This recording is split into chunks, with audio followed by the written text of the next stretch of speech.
पश्चिम बंगाल का चुनाव चरम पर है, प्रचार जोरों से चल रहा है।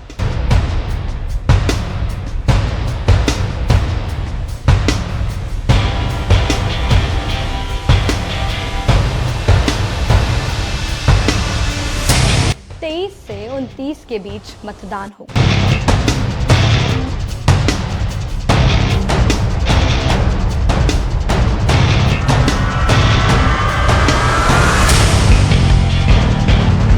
पर आज हम बात करेंगे बंगाल की हिटलर कही जाने वाली ममता दीदी की। एक ऐसा नाम जिनके कार्यकाल में बंगाली कल्चर धीरे धीरे सिमटता गया, जिनकी तानाशाही की कहानियां देश भर में चर्चा का विषय बन चुकी। तारीख 12 अगस्त 1990। दोपहर का समय। दिल्ली के कांग्रेस ऑफिस से कोलकाता एक फोन जाता है। यह फोन राजीव गांधी के निजी सचिव विंसेंट जॉर्ज ने ममता बनर्जी को किया। जॉर्ज ने कहा कि वे लोग आपकी हत्या करने वाले हैं, तुरंत दिल्ली आ जाइए। ममता अगले दिन दिल्ली पहुंची। राजीव गांधी से मुलाकात हुई। राजीव ने भी वही बात दोहराई, तुम्हें मारने का प्लान है, कोलकाता मत जाओ। लेकिन ममता का जवाब था, मेरे लोग मेरा इंतजार कर रहे हैं, मुझे जाना ही है। सिर्फ 4 दिन बाद 16 अगस्त सफेद साड़ी और हवाई चप्पल में ममता फिर कोलकाता की सड़कों पर थी। हाजरा इलाके में रैली के दौरान उन पर हमला हुआ।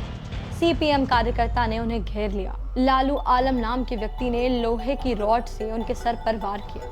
ममता अपने हाथों से सिर बचाने की कोशिश करती रही, लेकिन वार तब तक होता रहा जब तक वो बेहोश नहीं हुई। पूरे बंगाल में खबर फैल गई कि ममता बनर्जी मर चुकी है। डॉक्टर ने भी उम्मीद छोड़ दी थी, लेकिन कुछ ही दिनों के बाद वही ममता सर पर पट्टी बांधे फिर सड़कों पर नारे लगा रही। अब कहानी 35 साल आगे बढ़ती है।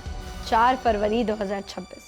ममता बनर्जी दिल्ली में है, लेकिन इस बार एक नेता के रूप में नहीं, बल्कि सुप्रीम कोर्ट में खुद अपनी दलील रखने के लिए। सुबह 10:05 पर सफेद साड़ी और काली शॉल में ममता सुप्रीम कोर्ट पहुंचती है। एक मुख्यमंत्री का खुद कोर्ट में खड़ा होना यहाँ भारतीय राजनीति में बेहद दुर्लभ है। ममता चुनाव आयोग पर सवाल उठा रही थी, लेकिन सवाल यह है कि आखिर ममता बनर्जी कौन है? वो ममता जो कभी जमीन से उठी नेता थी, आज उन पर ही सत्ता के दुरुपयोग और हिंसा के आरोप क्यों लगते हैं? क्यों आज बंगाल हिंसा की चपेट में है? क्यों आज बंगाल में बांग्लादेशी घुसपैठिए घुस रहे हैं? ममता बनर्जी का जन्म कोलकाता के पास एक गांव में हुआ था। उनके पिता स्वतंत्रता सेनानी थे, इसलिए बचपन से ही राजनीति का माहौल मिला। कम उम्र में ही पिता की मृत्यु हो गई, परिवार की जिम्मेदारी आई, लेकिन ममता ने पढ़ाई नहीं छोड़ी। इतिहास, इस्लामिक इतिहास और फिर लॉ। छात्र राजनीति में उन्होंने वामपंथी संगठन को चुनौती दी और कांग्रेस के साथ जुड़ी। 1974 में जयप्रकाश नारायण के खिलाफ विरोध करती हुई उनकी गाड़ी पर चढ़ जाना, यहीं से उनकी पहचान बन गई। 1984 इंदिरा गांधी की हत्या के बाद चुनाव। राजीव गांधी ने एक युवा आक्रामक लड़की को देखा, ममता बनर्जी, उन्हें सोमनाथ चटर्जी जैसा दिग्गज के खिलाफ उतारा। 1984 इंदिरा गांधी की हत्या के बाद राजीव गांधी ने एक युवा आक्रामक लड़की को देखा, ममता बनर्जी, जिन्हें सोमनाथ चटर्जी जैसे दिग्गज के खिलाफ उतारा गया। सबको लगा हार जाएंगी, लेकिन ममता जीत गई। 29 साल की उम्र में सांसद बनी और यहीं से बंगाल की राजनीति में एक तूफान खड़ा हुआ। लेकिन 1989 में वो हार गई। फिर सड़कों पर संघर्ष और यहीं से उनकी छवि बनी एक फाइटर की। ऐसी बढ़ती ताकत से डरकर उन पर 1990 में जानलेवा हमला हुआ। 1997 कांग्रेस से बगावत की। ममता ने अपनी पार्टी बनाई, तृणमूल कांग्रेस। कारण टिकट में भेदभाव और जमीनी कार्यकर्ताओं की अनदेखी।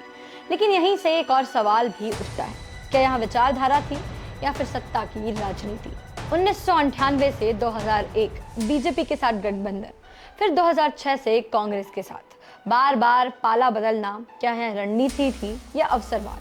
सिंगूर और नंदीग्राम आंदोलन ने उन्हें गरीबों का मसीहा बना दिया और 2011 34 साल की वाम सरकार खत्म कर ममता मुख्यमंत्री बनी। लेकिन यहीं से कहानी का दूसरा पहलू शुरू होता है। जिस गुंडागर्दी के खिलाफ ममता लड़ी थी, आज वही गुंडागर्दी उनके कार्यकाल में होती है और आज वही आरोप उनके कैडर पर लगते हैं। बंगाल में चुनावी हिंसा, विपक्ष पर हमले, प्रशासन पर नियंत्रण, क्या यह लोकतंत्र है या तानाशाही? बार बार ममता को हिटलर कहा जाता है।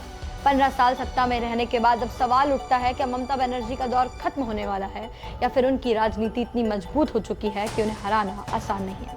एक समय लेफ्ट का गढ़ रहा बंगाल आज बीजेपी के लिए क्यों खुल रहा है? क्या ममता की नीतियों ने विपक्ष को मजबूत किया है? कहानी अभी खत्म नहीं हुई है, आगे और भी सवाल है। आगे ममता की राजनीति पर सवाल है कि क्यों ममता की राजनीति में बार बार महिलाओं के साथ दुर्दशा होती है? क्यों आज टैगोर का बंगाल इतना पिछड़ गया है? तो और भी कई सारे सवाल हैं जो बंगाल पर खड़े होते हैं। क्यों आज बंगाल में बांग्लादेशी घुसपैठिए बढ़ रहे हैं? क्यों बंगाली कल्चर खत्म हो रहा है? क्यों बंगाल में महिलाएं असुरक्षित हैं? इन सारे सवालों का जवाब मैं आप पर छोड़ती हूँ।